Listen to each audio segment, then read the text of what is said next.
posisi guru memposisikan dirinya sebagai penghukum. Terus ada juga guru yang memposisikan dirinya sebagai pembuat orang merasa bersalah. Jadi dia senang sekali menyudutkan peserta didik. Nah, gara-gara kamu akhirnya kita terlambat. Gara-gara kamu terlambat, materi tidak tersampaikan. Coba kalau kamu, bahasanya halus ya, tetapi menyakitkan. Nah, itu juga menyebabkan peserta didik akan menyembunyikan dan berbohong.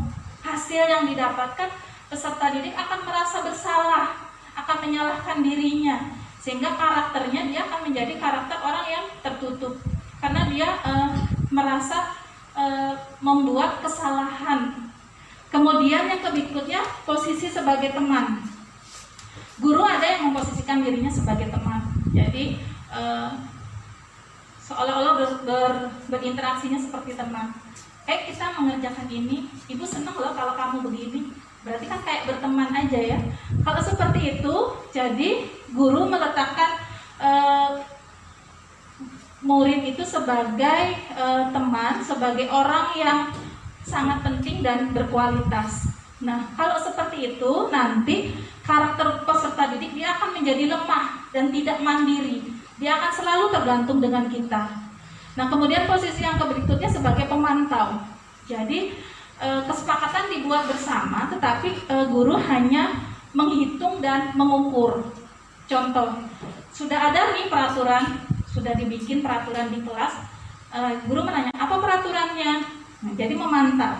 Kemudian hasilnya, kalau seperti itu, biasanya peserta didik akan menyesuaikan diri. Kemudian penyesuaian itu terjadi apabila dia diawasi. Jadi kalau nggak diawasin, dia nggak akan melakukan. Nah, kemudian berikutnya posisi guru sebagai manajer. Kalau manajer itu guru berusaha mengajukan pertanyaan-pertanyaan, memotivasi peserta didik, kemudian menanyakan apa yang diyakini dari peserta didik, apa yang bisa mereka kerjakan, apa yang bisa mereka lakukan untuk memperbaiki diri. Itu solusinya dari peserta didik. Guru hanya mengajukan pertanyaan-pertanyaan. Nah, nanti murid menjelaskan posisi dirinya sebenarnya seperti apa. Nah, dari penggalian itu kita tahu, guru tahu, dan murid berani menyampaikan alasan-alasan posisi dirinya. Nah, kemudian murid atau peserta didik bisa meletakkan dirinya sebagai individu yang positif dalam dunia yang berkualitas. Nah, contoh pertanyaannya misalnya, kenapa kamu terlambat, Nak? Misalnya alasan-alasan seperti itu ya. Apa yang membuat kamu terlambat? Terus gimana caranya supaya tidak terlambat? Ketika anak itu memberikan kondisinya, kita bisa memberikan motivasi dengan memberikan contoh lain bahwa ada peserta didik yang mungkin kehidupannya lebih sakit atau lebih sulit dari yang mereka sampaikan. Kemudian memunculkan motivasi bahwa mereka itu punya kemampuan, ada hal positif dari mereka yang harus bisa mereka kembangkan, sehingga itu termotivasi, sehingga peserta didik bisa mengevaluasi diri dan dia tahu nih kesalahannya apa dan tahu bagaimana solusinya. Nah, jadi dari di sini saya akan sedikit memberikan gambaran tentang perubahan paradigma belajar. Nah, kita lihat di situ pada zaman penjajahan dulu, pendidikan itu diberikan, itu tujuannya adalah satu, yaitu memberikan kemerdekaan kepada bangsa Indonesia. Jadi bangsa Indonesia diberi pendidikan supaya bisa terbebas dari penjajahan. Kemudian ada pergeseran atau miskonsepsi kemudian pada pendidikan zaman sekarang, bahwa ternyata pada praktiknya di kemudian hari pendidikan itu kemudian menekankan adanya pencapaian ketuntasan kurikulum ya Bapak Ibu. Selama ini kita mengalami bahwa anak itu bagaimanapun caranya dia harus tuntas dalam kurikulum, dia harus naik kelas ya. Jadi kita memaksa siswa untuk naik kelas, untuk tuntas dengan standar yang kita buat. Padahal konsep pendidikan yang awalnya ditanamkan oleh Ki Hajar Dewantara itu adalah mengatakan bahwa pendidikan itu ibarat kita menyemai benih. Jadi kita rawat, kita beri pupuk, kita urus dengan kasih sayang, sehingga pada nantinya murid yang kita ibaratkan sebagai benih tadi tumbuh menjadi pribadi yang berhasil, yang bahagia, yang selamat dunia dan akhiratnya. Slide berikutnya mungkin. Ya, tujuan pendidikan yang ditanamkan oleh Ki Hajar Dewantara yang harus kita kembalikan konsepnya, yang kita kenal dengan istilah Merdeka Belajar, itu adalah menuntun segala kodrat anak agar mencapai keselamatan dan kebahagiaan sebagai manusia maupun sebagai anggota masyarakat. Karena posisi pendidik itu hanyalah sebagai penuntun. Kita hanya menuntun murid dengan ya, kalau kita hanya menonton saja dengan buku pasti mereka akan bosan. Ya, seperti yang saya rasakan, ya memang anak-anak sekarang itu bukan anak saya saja di rumah, demikian juga. Tetapi bagaimana kita kembalikan lagi kepada diri kita, bagaimana kita membuat suatu media pembelajaran itu yang menarik. Yang sekarang ini ya kita harus mengikuti perkembangan zaman. Ya, itu. Kita menggunakan TikTok itu tadi. Ya, prakteknya misalkan membuat pertumbuhan makhluk hidup atau lain sebagainya, ya. Itu kita menggunakan media TikTok. Saya rasa itu akan lebih menarik lagi. Ya. Kemudian kita membuat keyakinan kelas juga kepada anak. Ya, selain itu juga di dalam kelas kita mau anak mau seperti apa pelajarannya. Ya, cara belajarnya seperti apa. Kadang anak kita agak santai-santai, harus ada selingan permainan. Ya, kita ikuti keinginan anak itu. Ya. Supaya pembelajaran itu lebih menarik lagi. Ya.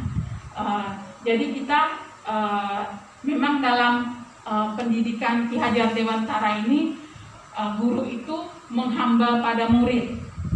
Ya, dia menghamba pada murid. Bagaimana kita menuntun anak mulai dari kecil sampai dia besar menjadi seorang yang lebih dalam mengembangkan bakat dan talenta yang dia miliki.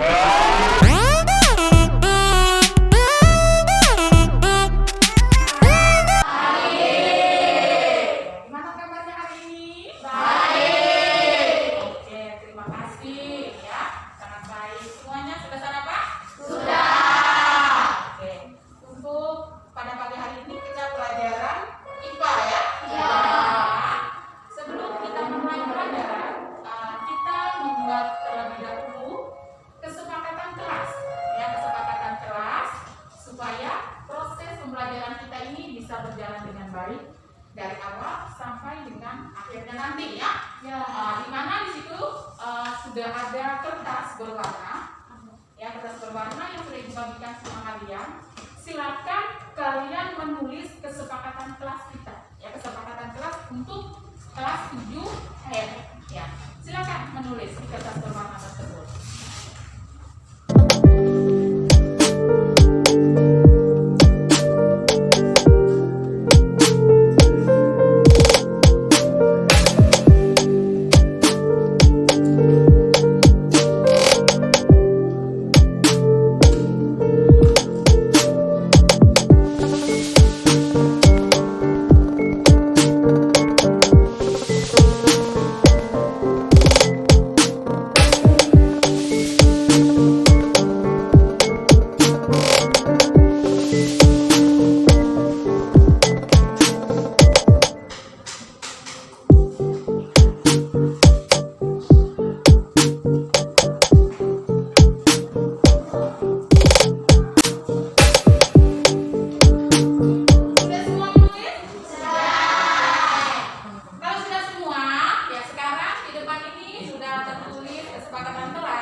Yang kedua ini, ya, yang ketiga ini, dan yang keempat, ya.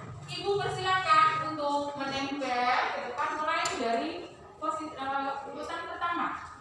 Ya, silakan maju ke depan. Apa kesepakatan kelasnya itu?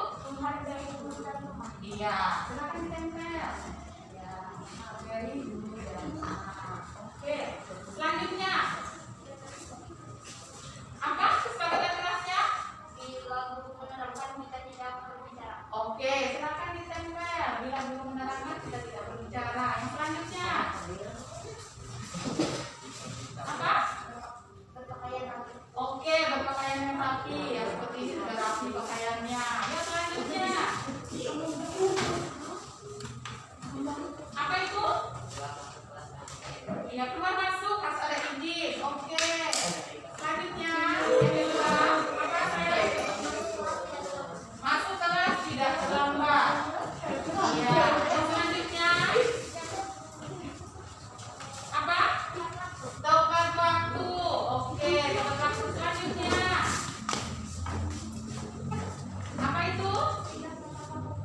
tidak berkata kotor. Ya, silakan ditempel berkata kotor. Oke, yang selanjutnya apa? Iya, dilarang membuang sampah di dalam laci. Nah, kesepakatan jelasnya. Kemudian selanjutnya apa? Menyelesaikan tugas tepat waktu. Oke, yang selanjutnya apa? Jujur. Nah, harus jujur katanya. Oke, yang selanjutnya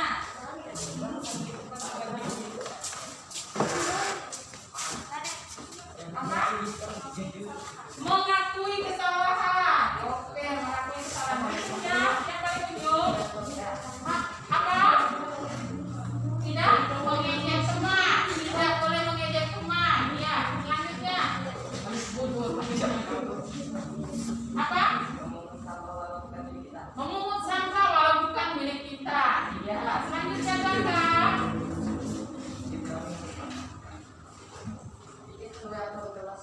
Piket sesuai aturan kelas. Iya. Oke, jadi di sini ada 4 kelompok ya, 4 kelompok aturan kelas kalian yang harus kalian ketahui bersama supaya apa? Proses pembelajaran kita pada pagi hari ini bisa berjalan dengan baik. Jadi semuanya harus memahami ya, ini adalah kesepakatan kelas. Ya, kesepakatan kelas di 7